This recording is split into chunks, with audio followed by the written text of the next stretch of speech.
already know that he has speed, he's got power. I know he's moving up in weight class, can he carry it? You know, but those intangibles, I believe that he has them. And then Canelo's older. Crawford has the ability, but he's small, you know, and he can look bigger in.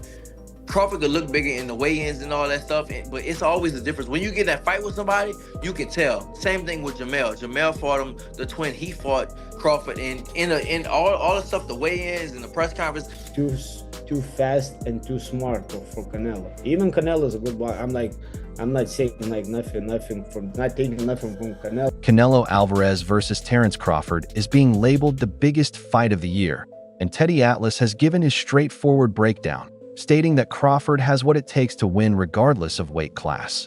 He praised Crawford's skills, discipline, and adaptability while arguing that Canelo Alvarez is no longer the same fighter he once was, claiming the Mexican superstar has lost the hunger and fire that originally made him great.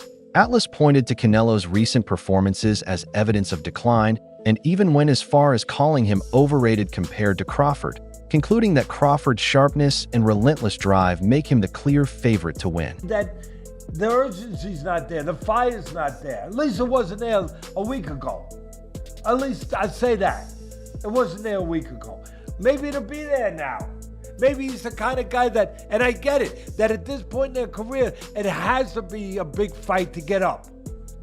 That Canelo can't get up for these fights. He couldn't get up for that fight. All right. If you want to go down that road, go ahead. But my road is still possible. That he got old, that it just doesn't have that fire no more. Oh my God, I'm going to say this one. That maybe he's a little overrated. I listen, I know he's tremendous. He's tremendous. But could he be a tiny bit overrated? If you look at some of his biggest fights, the fights where you had to be great to win, that you fought great fighters or near great fighters.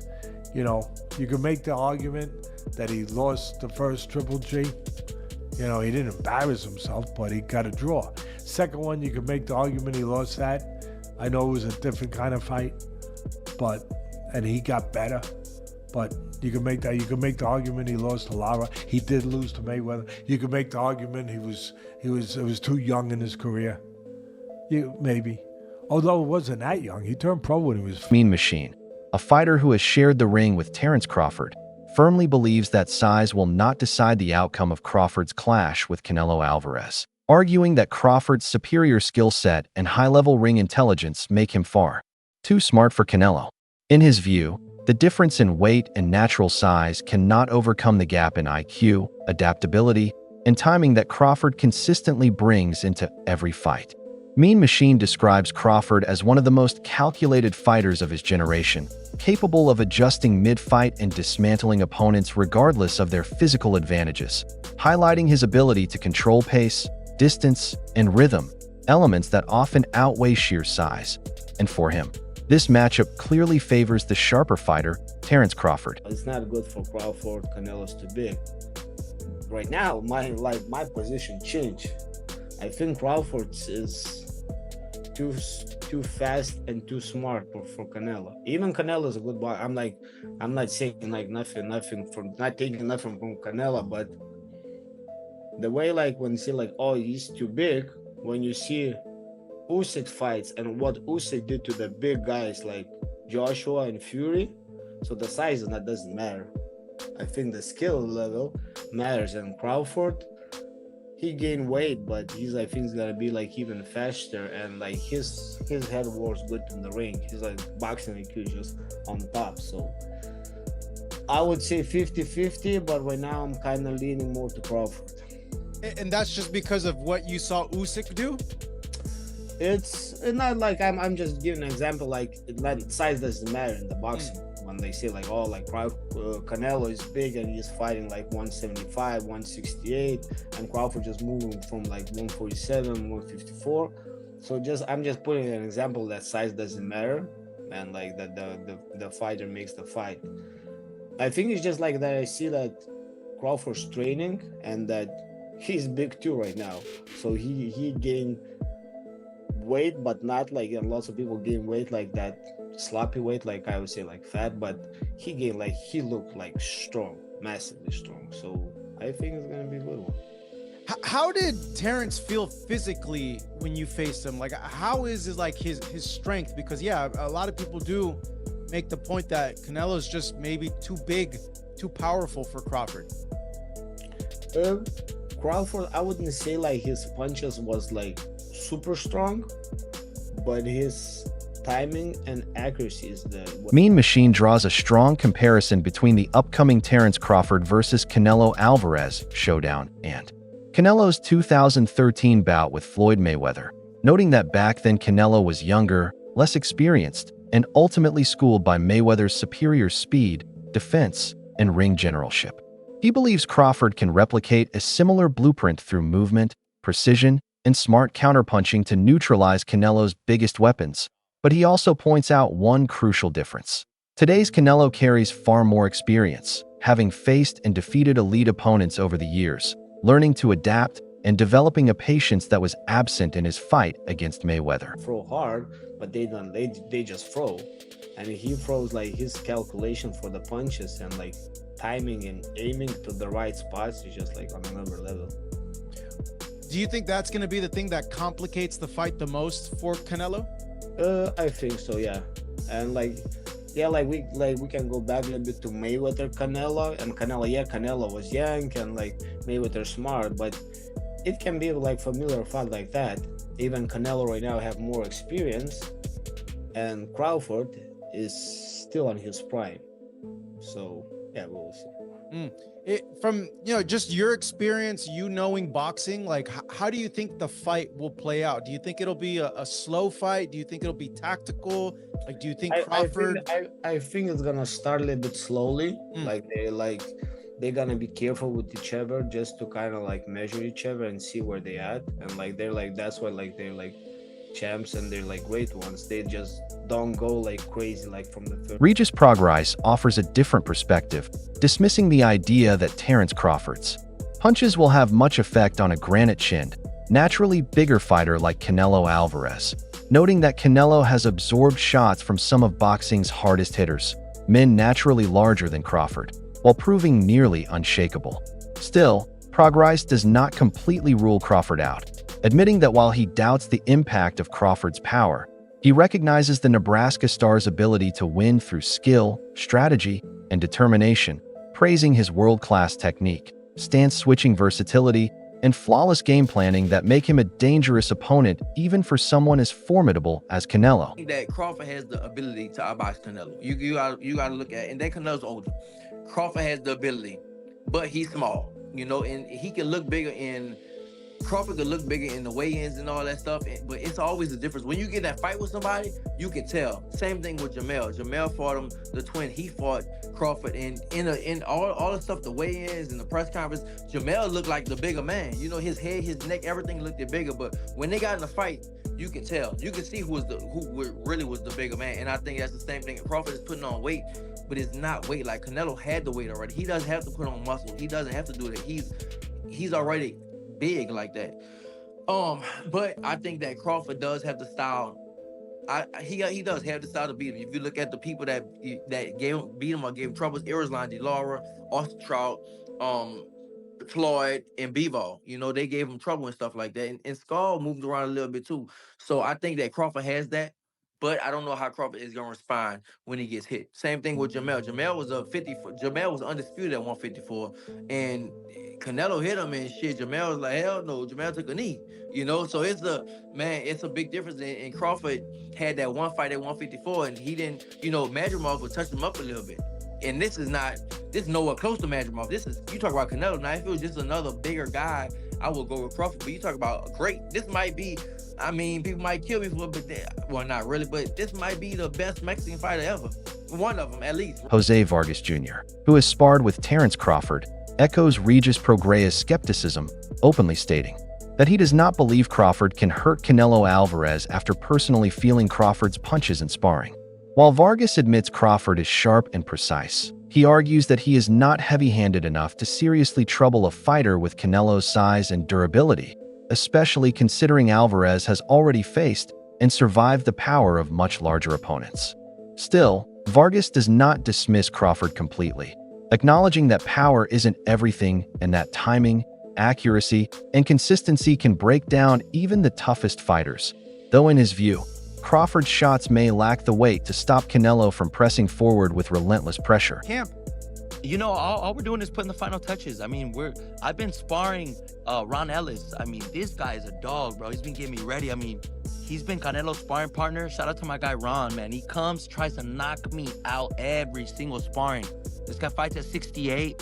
Big dude, goes southpaw, and hits hard. So I know he fought Benavidez. So you know, he's a veteran, and he's doing veteran tactics in there where he's not letting me rest in the clinch. He's making me work every second of every round. And I got something for Callum. I got something for the whole boxing world. And you know, I feel you're just as good as your preparation. And we've been doing the road work. We've been doing the mountain work. I've been recovering hard. I've been getting my rest. You know, I haven't been drinking no dark sodas, bro. I'm feeling like Tyson Fury right now, bro. Like Mickey Bay takes a more controversial stance, accusing Canelo Alvarez of cherry-picking by accepting the fight with Terence Crawford, arguing that Alvarez has often been selective with his opponents, waiting for the right timing or size advantage. In this case, Bay believes Canelo targeted Crawford as a smaller fighter moving up in weight, making the matchup physically favorable for him. Many critics in boxing circles share this view, suggesting Alvarez is using his size and strength to gain an edge over a naturally lighter man, a narrative that has sparked backlash among fans and analysts debating the fairness of the fight.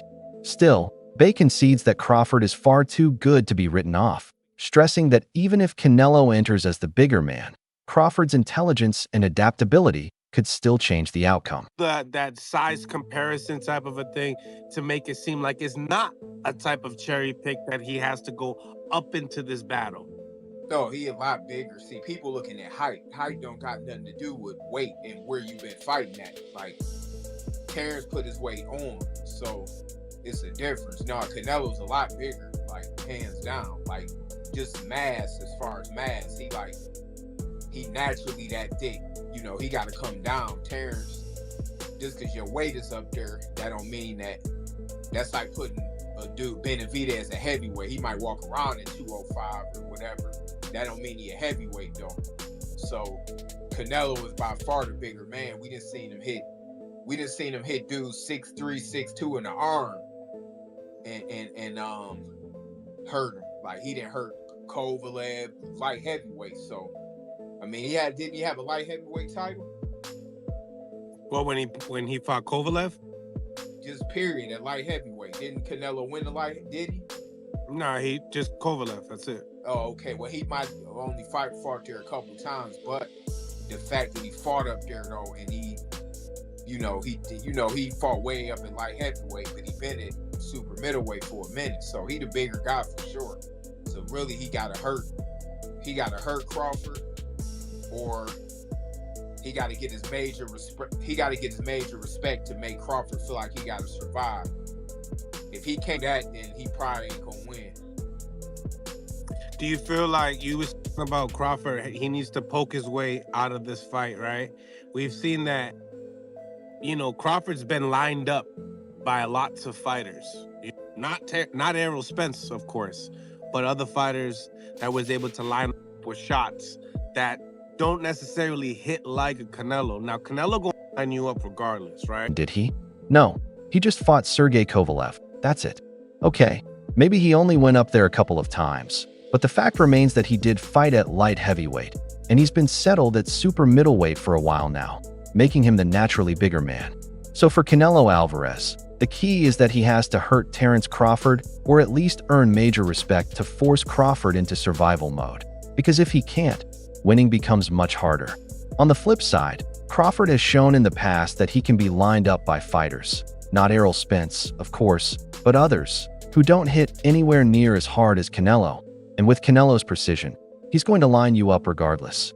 Tom Loeffler, however, takes a different view, focusing less on fairness and more on the sheer spectacle of Canelo versus Crawford. As a promoter, he sees it as one of the most marketable fights in modern boxing. with both Alvarez and Crawford being global superstars who carry massive fan bases that stretch across cultures, nations, and demographics. Loeffler points out that a matchup of this magnitude goes beyond the sport itself, capturing mainstream attention and pulling in casual viewers who might not normally watch boxing. Actually being in the ring on such a high-profile show, it's huge. It doesn't get any bigger than that. And you know, you got to give credit to both guys. They're both very confident. They both have very passionate fan bases. You know, Callum, you know, having fought in Dublin, packed the arena out there, the 3 Arena, having fought at Madison Square Garden 3 times, fought in Boston, and then Fernando Jr., you know, from one of the biggest boxing named families, you know, in the history of boxing. He's going to bring out a huge fan base. So it's a really exciting addition to, you know, such a big show that like I said, doesn't get any bigger than that for sure. I agree. You know, I think that you, along with me, have seen some of these criticisms of the undercard. But really, when you look at it, I mean, we both know Callum Walsh so well. The personality and the authenticity that he brings to this sport is just so sincere. He's so real. You know, being from Ireland, coming overseas to train and dedicate his life to this craft, and his personality is so magnetic that it obviously brought someone like Dana White to be a huge supporter of him. I think in these weeks leading up to the fight, you know, the fighting public who does not know Callum Walsh is really going to fall in love with him, especially, you know, by Saudi boxing power broker Turki Al-Sheikh has been credited as the driving force behind making Canelo Alvarez versus Terence Crawford a reality, with analysts noting that while his influence and financial backing have made dream fights possible, not all of them are necessarily the right matchups. In this case, critics point to the major difference in natural size, suggesting Crawford could be at a serious disadvantage from the start, arguing the fight was created more for demand and spectacle than pure competitiveness. Still, Al-Sheikh's role is undeniable. Without him, this fight likely wouldn't exist, and his ability to bring together 2 of boxing's biggest stars highlights the power he holds in shaping the modern boxing landscape.